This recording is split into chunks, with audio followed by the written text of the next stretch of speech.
Hi guys, my name is Chef Franco from Chef and Guests, and today we are in a very beautiful location. We are in the wine cellar of the owner, Sinasha, and we are here at Le Brasserie De Paris. Did I say that correctly? Absolutely, well done. Yes, fantastic. And we're going to be sampling some very delicious wines today. Thank you very much. Welcome to Brasserie De Paris. My name is Sinasha. We are going to enjoy some delightful wines from France today that are exclusively imported by Premiercru Wines, a company based in Johannesburg, including many more as well, so there's plenty to choose between. But today we're going to focus on a couple of really good full-bodied red wines as we are entering South African winter, and as South Africans have an affinity for fuller style reds, so something to play with today.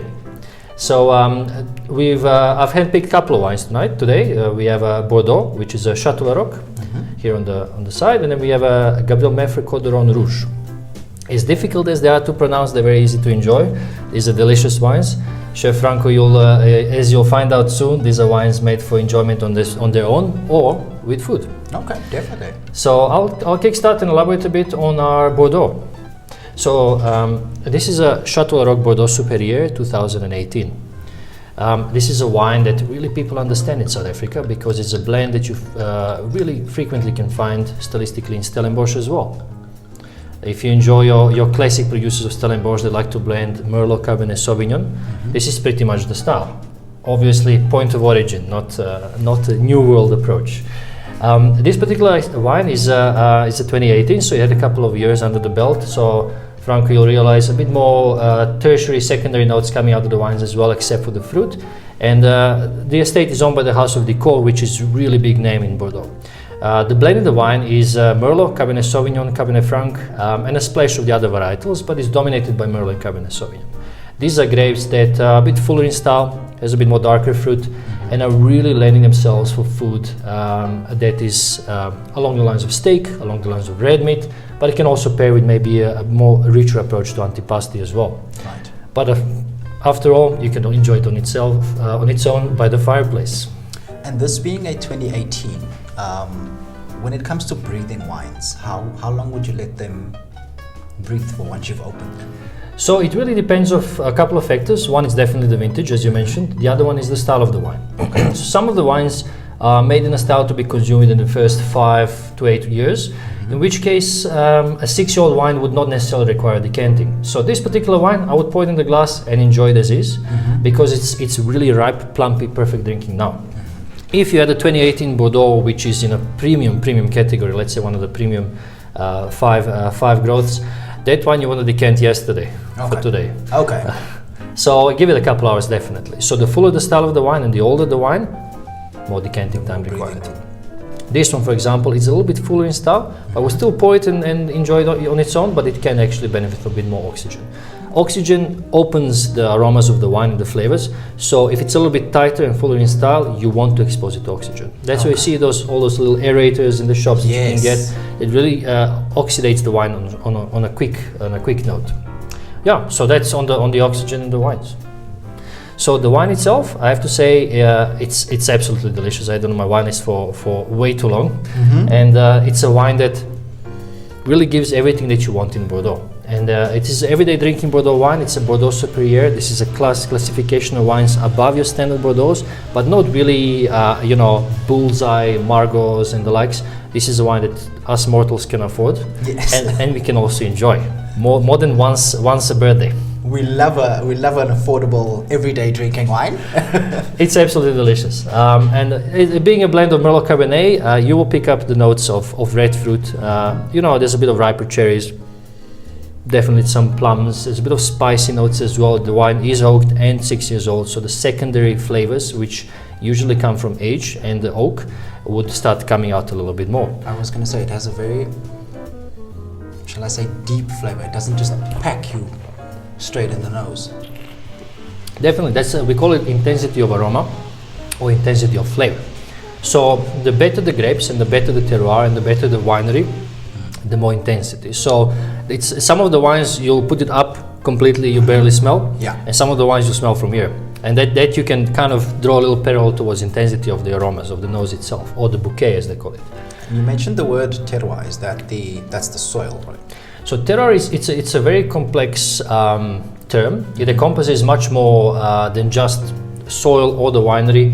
Terroir really reflects the soil, the climate, the elevation, the aspect. Which is the vineyard facing north or south? Is there a river nearby? What kind of soil is there? Definitely, that's a big part of it. And all of that put together, it's basically wine on its own before the hand of man starts meddling in. And terroir is really what is the regional personality of the wine.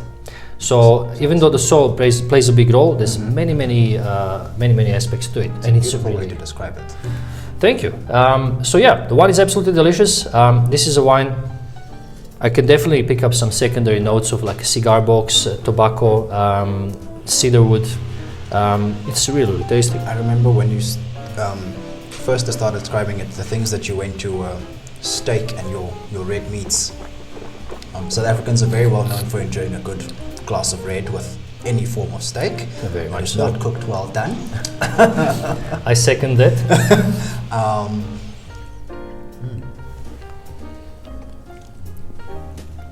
So what do you think, Franco? So, and this is purely from my perspective and also a chef's point of view, I like that it's a easy drinking wine.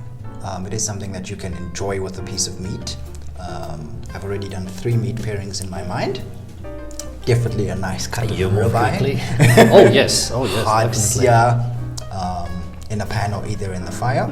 South Africans love to rye, so we need a reason to start a fire. Wood fire is definitely recommended. It has a bit of smoky notes from the oak. Exactly. The wine pairs well with the notes of brie, as they say.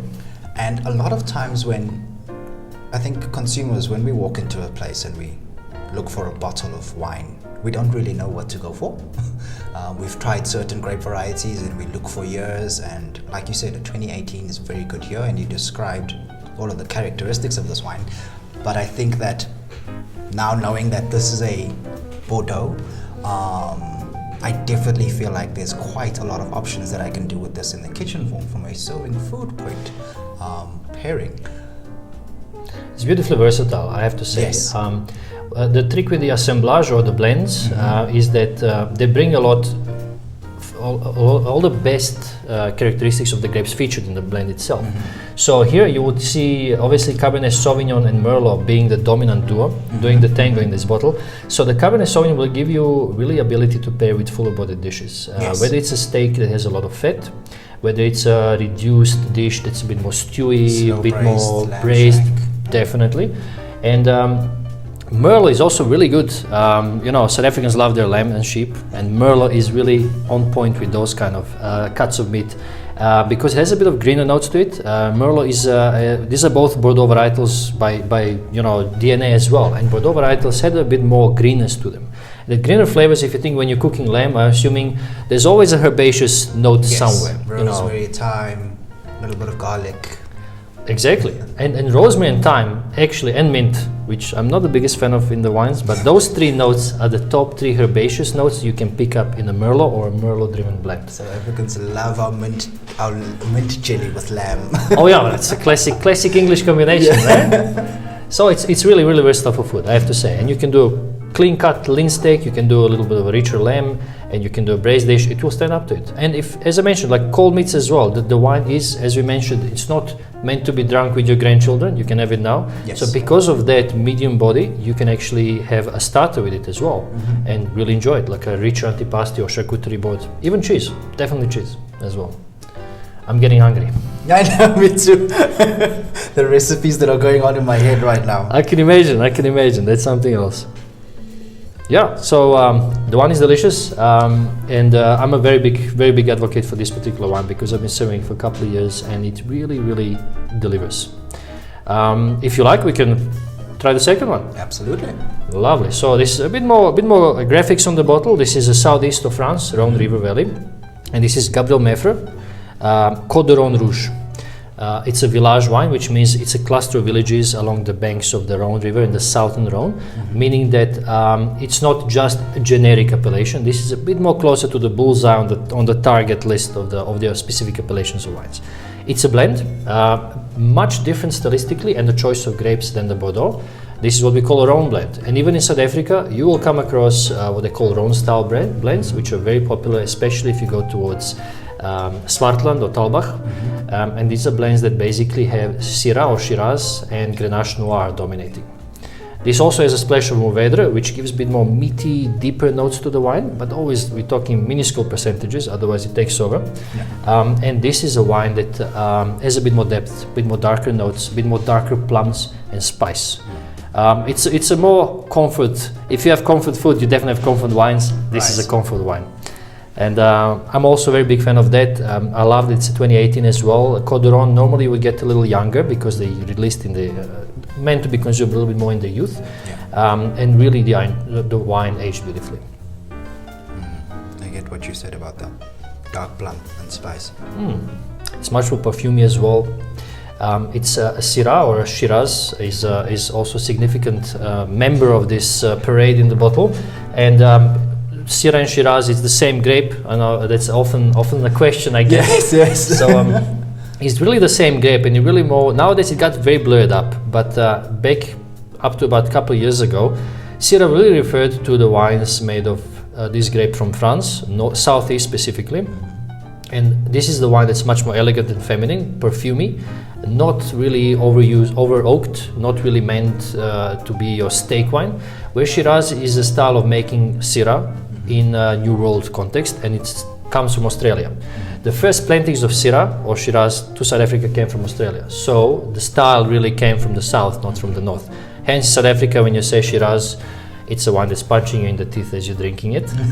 It's really deep, very much worked in the cellar as well. There's a good amount of oak, good amount of extraction. And it's a wine that can be a little bit tiring sometimes. But there's some really good examples. But Shiraz will be much fuller, butchier in style for the husband, and Syrah will be ladies' elegant, feminine wine. So some of the best examples of Syrah from southeast of France, which is really premium, difficult to get, very expensive. Some of by the way, Hermitage, will be much more leaner and more feminine, and people sometimes get really thrown off when they try them, thinking they're going to come across something with a lot of spice and leather. So it's a very interesting grape to work with, and it's very versatile in the blends, where it brings more darker notes to this wine, with the Grenache Noir, which is also a very known grape in South Africa, brings more lighter, perfumey notes to it. And Mourvèdre, as I said, just a bit more of that spice.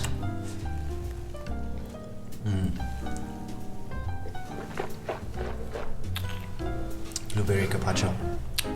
Yes, definitely. Definitely. A lot of dark fruity notes, so plums, blueberries, and then carpaccio, even like a Springbok carpaccio, or just the smoky notes of carpaccio takes me to the smokier element of here that Syrah brings to the wine.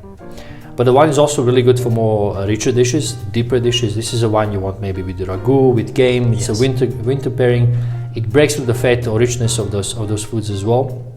And that's it's a winter wine. Perfectly with a rich oxtail, because oxtail tends to have this not extremely fatty, but there can be this feeling of moreish richness. So having something that would cut through that is a very nice pair. Spot on. I think oxtail. I love South African food. Oxtail is something I had last weekend, for example. What I love about oxtail, that pellet coating richness of the dish, that moreish fattiness you mentioned. It's so good, and wine that has a beautiful acidity to break through that, cuts it and makes together even more complex flavor in your mouth, is really something that elevates the flavors. Beautiful.